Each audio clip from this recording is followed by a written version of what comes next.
ब्रेकनंतरची बातमी. विदर्भाच्या प्रश्नावर अधिवेशनात काही चर्चा का करत नाही असा सवाल करत देशोन्नतीचे संपादक प्रकाश पोहरेंनी भर विधानसभेत घोषणाबाजी केली.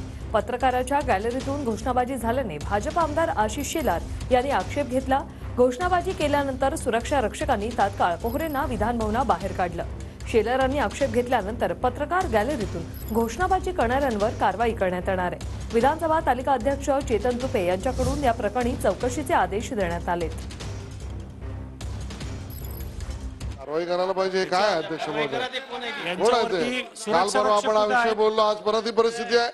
विधान भवनात त्या ठिकाणी लोकसभेमध्ये वरना कोणीतरी उडी मारली, विधानसभेच्या गॅलरीमधनं कोणी बोलून जातं. अध्यक्ष महोदय ही काय परिस्थिती आहे? अध्यक्ष महोदय काल लोकसभेमध्ये आम्ही बघितलं, त्यामुळे आपण या सिक्युरिटीची चिंता करायची म्हटली. पत्रकारांच्या गॅलरीमध्ये कोणी? अध्यक्ष महोदय आणि वरून त्या ठिकाणी अध्यक्ष महोदय दंबाजी चालू आहे.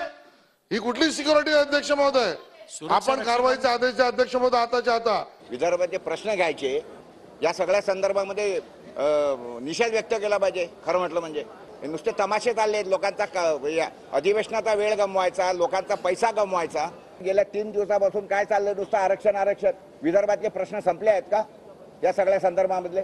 आणि अर्धे लोक तर विमानाने निघून गेलेले आहेत आणि विदर्भातल्या आमदारांना लाज आणि शरम नाही आहे.